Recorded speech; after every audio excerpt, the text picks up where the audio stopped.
Hello everyone.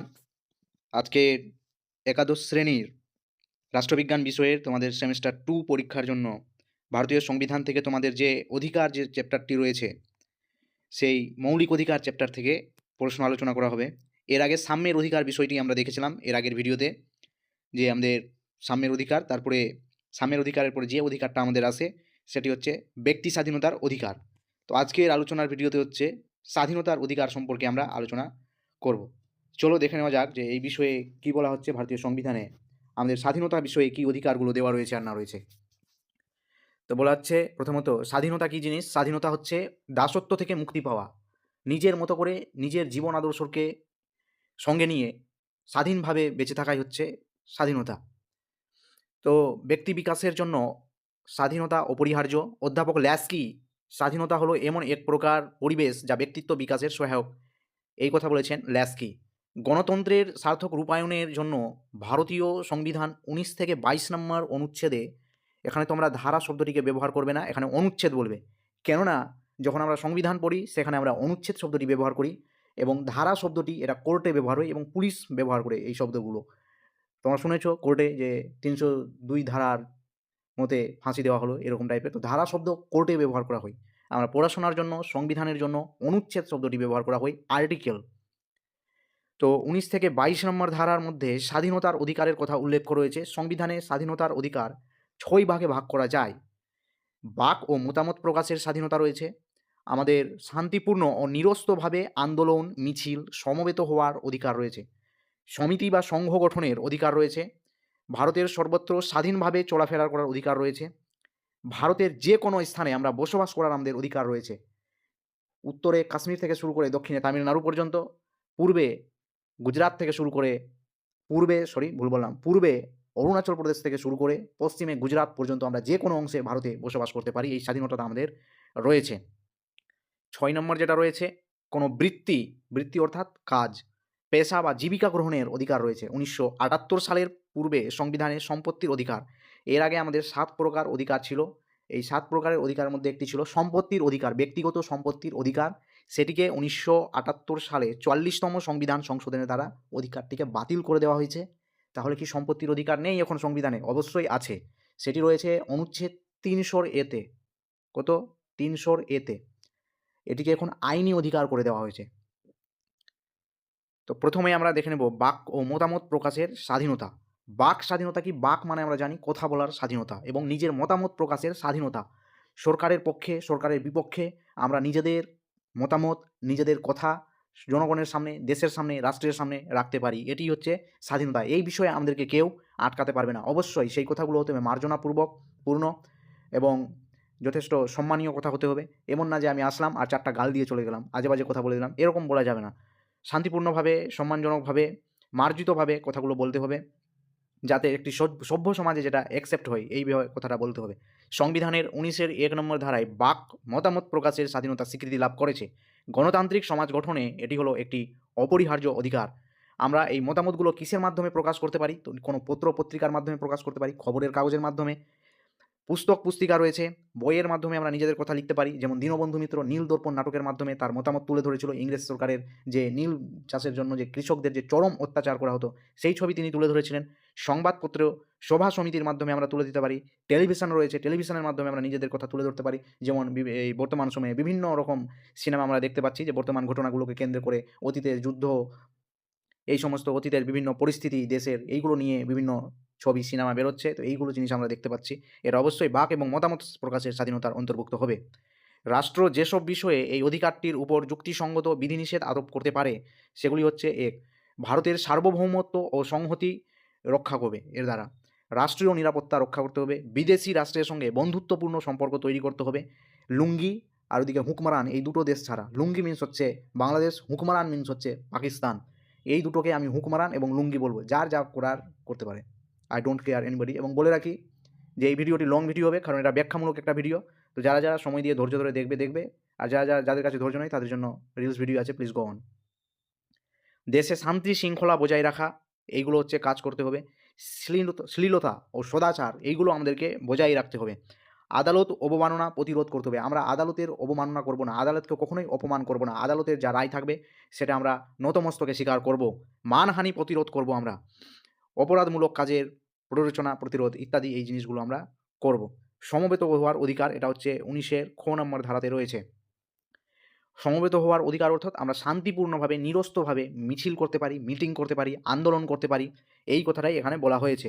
শান্তিপূর্ণ নিরস্ত্রভাবে সমবেত হওয়ার অধিকার রয়েছে। জনস্বার্থ সম্পর্কে কোনো বিষয় আলোচনার জন্য সমবেত হওয়া যেতে পারে। শোভাযাত্রা আমরা বের করতে পারি। বর্তমানে আমরা দেখছি পলিটিক্যাল পার্টিগুলো পদযাত্রা করছে বা বিভিন্ন যে দিল্লিতে কৃষক আন্দোলন এগুলো সমবেত হওয়ার অধিকার এগুলো হচ্ছে অনুচ্ছেদ ১৯ এর দ্বারাই হয়ে থাকে।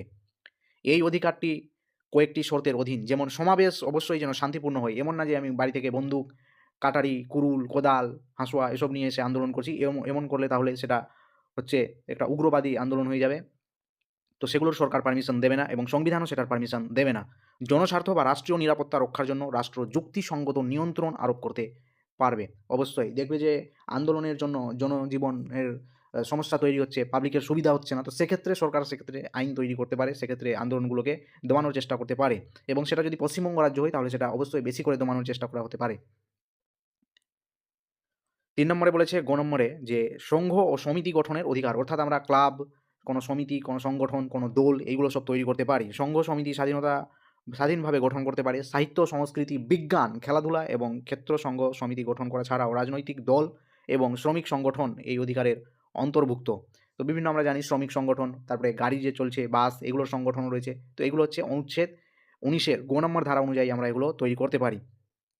এই অধিকারের উপর বিধিনিষেধ আরোপ করে বলা হয়েছে যে বিঘ্নকারী রাষ্ট্রীয় নিরাপত্তা যদি বিঘ্নিত হয়, বিশৃঙ্খলা সৃষ্টি হয় তাহলে নীতিবর্গিত উদ্দেশ্য গঠিত সংঘ সমিতির উপর রাষ্ট্র যুক্তিসঙ্গত বিধিনিষেধ আরোপ করতে হবে। অর্থাৎ তুমি যে এইগুলো সংঘ সমিতি গঠন করছো সেটা যেন অবশ্যই শান্তিপূর্ণ হয় এবং কল্যাণের জন্য হয়, যেন অন্যের ক্ষতি না হয় এবং রাষ্ট্রের যেন বিঘ্ন না আসে সেটা অবশ্যই দেখতে হবে। পরবর্তীতে রয়েছে ভারতের সর্বত্র স্বাধীনভাবে চলাফেরার ও বসবাসের অধিকার। অবশ্যই এটি একটি গুরুত্বপূর্ণ জিনিস যে আমরা ভারতের যে কোনো জায়গায় স্বাধীনভাবে ঘোরাফেরা করতে পারি এবং সেখানে চলাফেরা করতে পারি। অবশ্যই যেগুলো হচ্ছে বিধিনিষেধ দেওয়া রয়েছে সেগুলো জায়গা আমাদের দেখতে হবে। যেমন সেনাবাহিনীর যেগুলো ক্যাম্প রয়েছে সেগুলোতে আমরা চলে যেতে পারি না। আমরা তো গিয়ে বলতে পারি না যে অনুচ্ছেদ ১৯ আমাকে স্বাধীনভাবে পুরো ভারতে ঘোরার অধিকার দিয়েছে বলে আমি চলে এসেছি। সেগুলোতে বিধিনিষেধ থাকে, আইন থাকে, সেগুলোতে নির্দিষ্ট মার্শাল আইন বলা হয়। তো সেগুলোতে যাওয়া যাবে না। এছাড়া আমরা ভারতের যে কোনো জায়গায় গিয়ে ঘুরতে পারি, বসবাস করতে পারি। পেশাভিত্তিক গ্রহণের অধিকার। এটা হচ্ছে ৬ নম্বর ধারা অনুযায়ী যে কোনো আমরা পেশা বা বৃত্তি বা ব্যবসা বাণিজ্যের অধিকার দেওয়া হয়েছে ভারতের প্রতিটি নাগরিককে। এই অধিকারটির উপরে কিছু যুক্তিসঙ্গত বিধিনিষেধ আরোপ করা হয়েছে। যেমন জনস্বার্থ রক্ষার জন্য রাষ্ট্র উপযুক্ত বিধিনিষেধ আরোপ করতে পারে।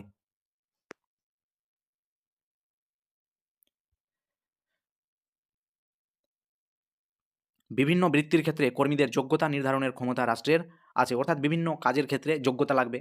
ঠিক আছে? যোগ্যতা অনুযায়ী কাজ করতে দেওয়া হবে। এমন না যে মুখ উঠিয়ে কেউ আসলো আর সবাইকে সব রকম কাজ দেওয়া হবে। না, নির্দিষ্ট যোগ্যতা ভিত্তিক কাজ দেওয়া হবে। এটা অবশ্যই জরুরি। অন্যদিকে জনস্বার্থে যে কোনো ব্যবসা, বাণিজ্য, শিল্প ইত্যাদি রাষ্ট্র কর্তৃক প্রত্যক্ষভাবে বা পরোক্ষভাবে কোনো প্রতিষ্ঠানের মাধ্যমে সেটাকে পরিচালিত করতে পারে। যে আমি একটা ব্যবসা খুলেছি সেই ব্যবসাটা আমার কি হচ্ছে, এমন না যে আমি ড্রাগস, ভাং, গাঁজার ব্যবসা খুলে বসে আছি। তো রাষ্ট্র সেগুলোতে হচ্ছে নজরদারি চালাতে পারে। এই কথাটাই এখানে বলা হয়েছে। ২০ নম্বর ধারা ভেরি ইম্পোর্টেন্ট। আমরা তখন ১৯ নম্বর ধারা পড়লাম এবং ১৯ নম্বর ধারাতে একটি ধারা ছিল যেটি হচ্ছে সম্পত্তির অধিকার। এই সম্পত্তির অধিকারকে হচ্ছে বর্তমানে আইনি অধিকার করে দেওয়া হয়েছে। কেন করে দেওয়া হয়েছে? এই জন্য করে দেওয়া হয়েছে যে যখন ভারত সরকার রেল ট্র্যাক তৈরি করা বা রাস্তাঘাট তৈরি করা বা কোনো কিছু যদি সরকারি কাজ থাকে সেটা করার জন্য যদি সেখানে কোনো ব্যক্তির, ভারতের কোনো ব্যক্তির যদি নিজের পার্সোনাল যদি সেখানে সম্পত্তি থাকে বা জায়গা থাকে তাহলে সে সেই জায়গাটা বিক্রি করতে চায় না বা সেখান থেকে সেই জায়গাটার জন্য সরকারের কাছে প্রচুর পরিমাণ অর্থ দাবি করে, টাকা দাবি করে। তো সেইগুলো সমস্যা তৈরি হয় দেশের, তখন যে দেশের উন্নয়ন সেখানে একটা বাধা সৃষ্টি হয়। এইজন্য ভারত সরকার কী করেছে, এই আইনটিকে বর্তমানে অধিকারের আইন থেকে, ব্যক্তি অধিকারের আইন থেকে বাতিল করে দিয়ে এটিকে আইনি অধিকার করে দেওয়া হয়েছে। ২০ নম্বর ধারায় বলা হয়েছে অপরাধ ও অপরাধী সংক্রান্ত ৩টি অবিচারের উল্লেখ এখানে করে দেওয়া হয়েছে। যে সময় অপরাধ করা হয়েছে সেই সময় প্রচলিত আইন অনুসারে যে শাস্তি দেওয়া যায় তার অধিক শাস্তি কিন্তু অপরাধীকে দেওয়া হবে না। অর্থাৎ আমি এখন কিছু একটা ভুল করলাম, তার জন্য এখন যে ওই ভুলটার জন্য যে আইন চালু আছে সেই আইন অনুযায়ী আমাকে শাস্তি দেওয়া, তোমাকে শাস্তি দেওয়া হবে। এমন না যে মুঘল যুগের কোনো একটা আইন তুলে এনে আর তারপরে সেখানে শাস্তি দেওয়া হচ্ছে, ফাঁসি দেওয়া হচ্ছে, হাত পা কেটে দেওয়া হচ্ছে। এরকম করা যাবে না। তো প্রচলিত আইন অনুযায়ী শাস্তি দেওয়া হবে। দ্বিতীয়ত, একজন ব্যক্তিকে একই অপরাধের জন্য একাধিকবার শাস্তি দেওয়া যাবে না। যে তুমি চুরি করেছিলে ৫ বছর আগে, তখন তোমার শাস্তি হয়েছে, জেল হয়েছে ৫ বছর। আবার এখন সরকারের মনে হলো যে না, তুমি তো চুরি করেছিলে ২০ বছর আগে, আবার তোমাকে জেলে ভরবো। এরকম করা যাবে না। একটি ব্যক্তিকে একটা ভুলের জন্য একবারই শাস্তি দেওয়া হবে, এর অধিকবার শাস্তি দেওয়া যাবে না। ২০ নম্বরের ধারায় তারপরে বলা হয়েছে ৩ নম্বর ২০-র ৩ নম্বর ধারায় বলা হয়েছে উপধারা ৩ যে কোনো অভিযুক্ত ব্যক্তিকে নিজের বিরুদ্ধে সাক্ষ্য দিতে বাধ্য করা যাবে না। যে আমি ওই কাজটা করিনি তবু আমাকে তুলে নিয়ে গিয়ে জোর করে পিটিয়ে উঠিয়ে আমাকে বাধ্য করা হচ্ছে যে তুমি স্বীকার করো, স্বীকার করো। তো এইরকম করা যাবে না। এটা আমাদেরকে হচ্ছে সংবিধান ২০ এই অধিকারটা আমাদেরকে দিয়েছে। আর যদিও সেটা খুব যদি অত্যাচার করা হয় স্বীকার করার জন্য বা নিজের বিরুদ্ধে সাক্ষী দেওয়ার জন্য, তাহলে সেটা করে নিতে হবে এবং কোর্টে যখন পেশ করা হবে তখন বিচারপতির সামনে সুস্পষ্টভাবে বলে দিতে হবে, এই যে আমি ভিডিও যেটা দেখা যাচ্ছে যে আমি স্বীকার করেছি সেটা হচ্ছে শুধুমাত্র এই ব্যক্তিগুলোর চাপে, কারণ এরা আমারভাবে প্রচুরভাবে জুলুম করছিল, অত্যাচার করছিল। এইটার ভিডিওর সমস্ত কথাই হচ্ছে মিথ্যে। তুমি কোর্টে গিয়ে যেটা বলবে সেটাই হচ্ছে সেখানে ফলিত হবে। ভিডিওগ্রাফিতে কী আছে সেটা জরুরি নয় এবং এটা হচ্ছে বলা রয়েছে আইনে। তো সেক্ষেত্রে যখন যা সত্যি সেটা হচ্ছে কোর্টের সামনে গিয়ে বলতে হবে। এইভাবে তাহলে হচ্ছে কোর্ট সেই অনুযায়ী তারপরে ব্যবস্থা গ্রহণ করবে। সংবিধানের ২১ নম্বর ধারা গুরুত্বপূর্ণ। আইন নির্দিষ্ট পদ্ধতি ছাড়া কোনো ব্যক্তিকে তার জীবন অথবা ব্যক্তিগত স্বাধীনতাকে থেকে বঞ্চিত করা যাবে না। অর্থাৎ আমাদের প্রত্যেকের ব্যক্তি স্বাধীনতা রয়েছে। আমরা পার্সোনাল জীবনে কী করব না করব সেটা আমাদের ব্যক্তিগত ব্যাপার। আমাদের ব্যক্তিগত অধিকার রয়েছে। আমরা কী ফোন ব্যবহার করব, কী জামা-কাপড় পরব, কেমনভাবে চলবো, আমার লাইফস্টাইল কেমন হবে, আমি জীবনে কী করব না করব, সেই সম্পূর্ণ আমার ব্যক্তি স্বাধীনতার অধিকার রয়েছে। সেখানে আমায় কেউ বাধা দিতে পারে না। তাহলে সেখানে ব্যক্তি স্বাধীনতা উল্লঙ্ঘন হবে এবং এর বিরুদ্ধে আমি মামলা করতে পারি। এখন তোমার ফোনে কোনো পাসওয়ার্ড রয়েছে, তুমি কাউকে বলতে চাইছো না। তবুও সে যদি তোমার ফোন থেকে জোর করে তোমার কাছ থেকে পাসওয়ার্ডটা চায়, তাহলে হচ্ছে তুমি তার বিরুদ্ধে মামলা করতে পারো যে এটা আমার ব্যক্তিগত জিনিস, আমার ব্যক্তিগত জিনিস জানার চেষ্টা করছে। তো এখানে ব্যক্তি স্বাধীনতাটা উল্লঙ্ঘন হচ্ছে। বুঝতে পারছো আমি কি বলতে চাইছি? এইগুলো জিনিস এখানে বলা হয়েছে। তোমায় বাঁচার অধিকার দিয়েছে। তুমি কখনোই আত্মহত্যা করতে পারো না বা অন্য কাউকে খুন করতে পারো না। এই অনুচ্ছেদ ২১ অনুযায়ী আইন নির্দিষ্ট পদ্ধতি কথাটির দ্বারা বোঝানো হয়েছে যে কোনো ব্যক্তির অধিকার ক্ষুণ্ণ হলে আদালত বিচার করে দেখবে যে পদ্ধতি যেটা করা হয়েছে সেটা বৈধ কিনা। তো এটা আদালত বিচার করে দেবে। এবার আপনারা বলতে পারেন যে তোমরা বলতে পারো যে ফাঁসি যে দেওয়া হচ্ছে তাহলে তো ব্যক্তির জীবনের অধিকারটা কেড়ে নেওয়া হচ্ছে। তার জন্য এখানে এই শব্দটি ব্যবহার করে দেওয়া হয়েছে যে আইন নির্দিষ্ট পদ্ধতি। এখন তুমি কাউকে খুন করেছো আর ওখানে গিয়ে অনুচ্ছেদ ২১ দেখাবে, তোমাকেও কোর্ট দেখিয়ে দিবে অনুচ্ছেদ ২১। তো এই জিনিসগুলো এখানে বলা হয়েছে। নেক্সট বলছে ২০০২ সালে প্রণীত ৮৬তম সংবিধান সংশোধন, সেই সময় প্রধানমন্ত্রী ছিলেন অটল বিহারী বাজপেয়ী মহাশয়। এই সময় সংবিধান সংশোধন হয়েছিল ৮৬তম সংবিধান সংশোধন ২০০২ সালে। ভেরি ইম্পোর্টেন্ট যে মৌলিক অধিকার সম্পর্কিত সংবিধান ৩য় অধ্যায়ে ২১ ক নম্বর ধারা যুক্ত করা হয়েছে এবং সেখানে শিক্ষার অধিকারকে মৌলিক অধিকার হিসেবে যুক্ত করা হয়েছে। এই শিক্ষার অধিকারে কী বলা হয়েছে? শিক্ষার অধিকার বলা হয়েছে যে ৬ থেকে ১৪ বছর বয়স পর্যন্ত সকল ছেলেমেয়েদের জন্য সরকার অবৈতনিক এবং বাধ্যতামূলক শিক্ষার ব্যবস্থা করবে, অর্থাৎ প্রাইমারি এডুকেশন। পিপি থেকে শুরু করে অর্থাৎ প্রাক প্রাথমিক থেকে শুরু করে ক্লাস 8 পর্যন্ত সরকার প্রত্যেককে বিনামূল্যে শিক্ষা দেবে, এই জিনিসটাই বলা হয়েছে অনুচ্ছেদ ২১ কোতে। ভেরি ইম্পোর্টেন্ট এবং এটা যুক্ত করা হয়েছিল ৮৬তম সংবিধান সংশোধন ২০০২ সালে। এরপর ২০১০ সালে পার্লামেন্ট শিক্ষার অধিকার আইন রাইট টু এডুকেশন অ্যাক্ট ২০১০ সালে এটা প্রণয়ন করে এবং এপ্রিল মাস থেকে এই আইনটি সারা ভারতবর্ষে কার্যকর হয়ে যায়, শুধুমাত্র জম্মু কাশ্মীর বাদ দিয়ে। কারণ সেই সময় জম্মু কাশ্মীর ৩৭০ ধারা লাগু ছিল, যার জন্য এটা সেখানে কার্যকর হয়নি। ভারতীয় সংবিধান ২২ নম্বর ধারায় বলছে স্বাধীনতার অধিকারের সঙ্গে যুক্ত করা হয়েছে অবৈধ গ্রেপ্তার আটকের বিরুদ্ধে সংরক্ষণের অধিকার। তো এখানে বলা আছে যে কোনো ব্যক্তিকে গ্রেপ্তার ও আটক করার পর যথাশীঘ্র সম্ভব তাকে গ্রেপ্তারের কারণ জানাতে হবে। পুলিশ যদি কাউকে গ্রেপ্তার করে তাহলে তৎক্ষণাৎ তাকে কারণটা জানাতে হবে। তুমি তাকে কী জন্য গ্রেপ্তার করেছো এই বিষয়টার সঙ্গে তাকে জানাতে হবে। তারপরে বলা হচ্ছে আটক ব্যক্তিকে নিজ পছন্দ মতো তার আইনজীবীর সাথে কথা বলার জন্য, পরামর্শ করার জন্য এবং নিজের আত্মপক্ষ সমর্থনের জন্য আইনজীবী নিযুক্ত করার জন্য তাকে অধিকার দিতে হবে। অর্থাৎ আমাকে যদি পুলিশ তুলে নিয়ে যায় তাহলে আমার যিনি আইনজীবী হবেন, অ্যাডভোকেট হবেন, তার সঙ্গে পরামর্শ করতে দিতে হবে। আমি নিজে কী বলতে চাইছি সেটা শোনা হবে এবং আইনজীবী যেন আমি রাখতে পারি সেই বিষয়ে আমাকে অধিকার দেওয়ার কথা এখানে কিন্তু বলা হয়েছে। ভেরি গুরুত্বপূর্ণ এই অনুচ্ছেদ ২২। গ্রেপ্তার করার ২৪ ঘন্টার মধ্যে নিকটবর্তী ম্যাজিস্ট্রেটের কাছে হাজির করতে হবে। যদি হাজির করা না হয় তাহলে কিন্তু পুলিশের উপরে কোর্ট অ্যাকশন নিয়ে নেবে। তো গ্রেপ্তার হওয়ার ২৪ ঘন্টার মধ্যে অবশ্যই ব্যক্তিকে কোর্টের মধ্যে পেশ করতে হবে। ২৪ ঘন্টার মধ্যে অবশ্যই পেশ করতে হবে। এখন যদি শনিবারে কাউকে গ্রেপ্তার করা হয় তাহলে তো রবিবারে সব ছুটি। সেই ক্ষেত্রে কিন্তু ব্যাপারটা অন্য। ছুটি হয়ে গেলে তো আর কী করা যাবে? আর পুলিশ কিন্তু এইভাবেই তুলে নিয়ে যায় ব্যক্তিকে, যে হেভি ওয়েটেড ব্যক্তি থাকে, যে একটু যার ক্ষমতাশীল ব্যক্তি রয়েছে তাকে কিন্তু শনিবারেই তোলা হয়। যখন কোর্ট বন্ধ হয়ে যায় সেই সময় কিন্তু তোলা হয়।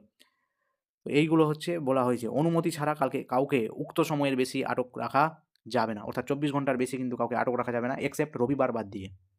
তবে এই সুযোগ সুবিধাগুলি শত্রুভাপন্ন বিদেশি বা নিবর্তনমূলক আটক আইনে ধৃত ব্যক্তিদের ক্ষেত্রে প্রযুক্ত হবে না। এখন কোনো মাওবাদী এসছে, সন্ত্রাসবাদী ভারতে এসছে, তাকে হচ্ছে ২৪ ঘন্টার পর কোর্টে পেশ করে দিলাম, এরকম হয় না। তখন ওখানে অন্য আইন লাগু আছে। তাদের জন্য আলাদা রকমভাবে ব্যবস্থা করেছে ভারতীয় সেনাবাহিনী।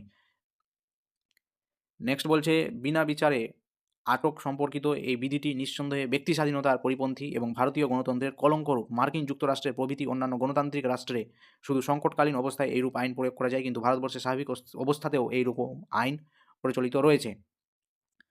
বিধিটি নিঃসন্দেহ ব্যক্তি স্বাধীনতার পরিপন্থী। মূল্যায়ন: ভারতীয় সংবিধানের ১৯ থেকে ২২ নম্বর ধারাগুলি যেসব স্বাধীনতার অধিকারের উল্লেখ করা হয়েছে সেগুলি নিঃসন্দেহে গুরুত্বপূর্ণ, কিন্তু সমালোচকরা ব্যাপারে কয়েকটি অভিযোগ উত্থাপন করেছেন। সেগুলি যে রাষ্ট্রের হাতে স্বাধীনতা অধিকারগুলিকে নিয়ন্ত্রণের যে ক্ষমতা দেওয়া হয়েছে, ক্ষমতাসীন দলীয় সরকার সেই ক্ষমতার অপব্যবহার ঘটিয়ে নাগরিকদের স্বাধীনতার অধিকার কিন্তু ক্ষুণ্ণ করতে পারে। এখন দেশে যদি এমার্জেন্সি বা জরুরি অবস্থা লাগু হয়ে যায় তাহলে কিন্তু এই অধিকারগুলি ক্ষুণ্ণ হবে, কিন্তু অনুচ্ছেদ ২০ আর ২১ এই দুটি অধিকার ক্ষুণ্ণ কখনোই হয় না। তো এই বিষয়গুলো তোমরা মনে রাখবে সেমিস্টার 2 তোমরা যারা ভবিষ্যতে দিতে যাচ্ছ। নেক্সট বলেছে, স্বাধীনতার অধিকারকে সুনিশ্চিত করতে হলে অর্থনৈতিক ক্ষেত্রে সাম্য প্রতিষ্ঠা করা প্রয়োজন। ভারতীয় সংবিধানের প্রণেতারা এই সত্যটিকে অবহেলা করতে হবে। আমাদের এখানে আমরা জানি যে প্রত্যেকে যে বড়লোক আরও বড়লোক হয়ে যাচ্ছে ভারতে, এবং দরিদ্র শ্রেণী আরও দরিদ্র হয়ে যাচ্ছে। তো এই বিষয়টা আমরা অর্থনৈতিকভাবে এখনও সাম্য প্রতিষ্ঠা করতে পারিনি ভারতবর্ষের মধ্যে। তো এই জিনিসটাকে যারা সংবিধান তৈরি করেছিল এই জিনিসটাকে অবহেলা করেছেন। নিবর্তনমূলক আটক ব্যবস্থাকে সবচেয়ে অগণতান্ত্রিক ও ব্যক্তি স্বাধীনতা বিরোধী বলে আলোচনা করা হয়েছে। নিবর্তনমূলক আটক ব্যবস্থা মানে হচ্ছে যে তুলে নিয়ে চলে যাওয়া, তোমার উপরে ডাউট আছে তুমি কিছু একটা করতে পারো, তুলে নিয়ে চলে যাওয়া, এরকম হচ্ছে আইন। চতুর্থ, শিক্ষার অধিকার নিঃসন্দেহে একটি গুরুত্বপূর্ণ সামাজিক অধিকার, তবে সমালোচকদের মতে শুধু মৌলিক অধিকার হিসেবে স্বীকৃতি পেলেই এই অধিকারটি ফলপ্রসূ হবে এমন কোনো কথা নেই। পশ্চিমবঙ্গে বহু আগে থেকেই প্রাথমিক স্তরে শিক্ষাকে অবৈতনিক করা হয়েছে, কিন্তু তা সত্ত্বেও রাজ্যের সকল ছেলে মেয়েকে শিক্ষার আলোয় আনা যায়নি। এই অধিকারটি কার্যকর করার আগে সকলের জন্য ন্যূনতম জীবনযাত্রার মান নিশ্চিত করতে হবে। ব্যক্তির যদি ন্যূনতম জীবনযাত্রার মান নিশ্চিত না থাকে, সে যদি দরিদ্র থাকে, তার বাড়িতে যদি খাবার না থাকে, তাহলে শিক্ষা গ্রহণ করে কী করবে? এই সমস্ত বিষয়গুলো ভাবা উচিত। তবে বর্তমান সময়ে সরকারের বিভিন্ন প্রকল্প রয়েছে যার দ্বারা শিক্ষা এখন আগের তুলনায় অনেক এগিয়েছে। স্বাধীনতার অধিকার বাস্তব প্রয়োগ সম্পর্কে অনেকেই সন্দেহ প্রকাশ করেছেন। নিবর্তনমূলক আটক আইন, অভ্যন্তরীণ নিরাপত্তা রক্ষা আইন, জাতীয় নিরাপত্তা রক্ষার আইন ইত্যাদির নাম করে রাষ্ট্র এই অধিকারগুলির উপরে নিয়ন্ত্রণ আনতে পারে। এই যে এখানে কয়েকটা আইন বলেছে, এগুলো পরবর্তী সময়ে কোনো একদিন ভিডিওতে আলোচনা করে দেব। এর বিরুদ্ধে নাগরিকদের কোনো সাংবিধানিক প্রতিকার নেই। তাছাড়া স্বাধীনতার অধিকারের প্রকৃত উপলব্ধি নির্ভর করে অর্থনৈতিক স্বাধীনতার উপর। অবশ্যই অর্থনৈতিক স্বাধীনতা যতদিন না মানুষের অর্থনৈতিক স্বাধীনতা আমাদের সংবিধানে বলা হয়েছে, কিন্তু প্রকৃতপক্ষে যদি আমরা দেখি অর্থনৈতিক সাম্য কিন্তু এখনও স্বাধীনতা কিন্তু প্রতিষ্ঠিত হয়নি। মনে রাখা প্রয়োজন যে ভারতীয় নাগরিকদের এই অধিকারকে সার্থক করে তোলার জন্য জনগণের রাজনৈতিক চেতনা বৃদ্ধি করতে হবে, দায়িত্বশীল সরকার প্রতিষ্ঠা করতে হবে, আইনের অনুশাসনের প্রতি শ্রদ্ধা দেখাতে হবে, সর্বজনীন শিক্ষা, বিচার বিভাগের স্বাধীনতা একান্ত অপরিহার্য বলে মনে করা হচ্ছে। তো যারা সেমিস্টার 1 বা কলেজে যারা পড়ছে, চাকরি পরীক্ষার জন্য যারা পড়ছে, এই প্রশ্নটি ভেরি গুরুত্বপূর্ণ, খুব গুরুত্বপূর্ণ, ভেরি ইম্পর্টেন্ট, যে ব্যক্তি স্বাধীনতার অধিকার সম্পর্কিত প্রশ্ন এটি তোমাদের সেমিস্টার পরীক্ষায় আসতে পারে, এবং যারা কলেজে পড়ছো তাদের জন্য এই প্রশ্নটি very important. Thank you so much ভিডিওটি দেখার জন্য।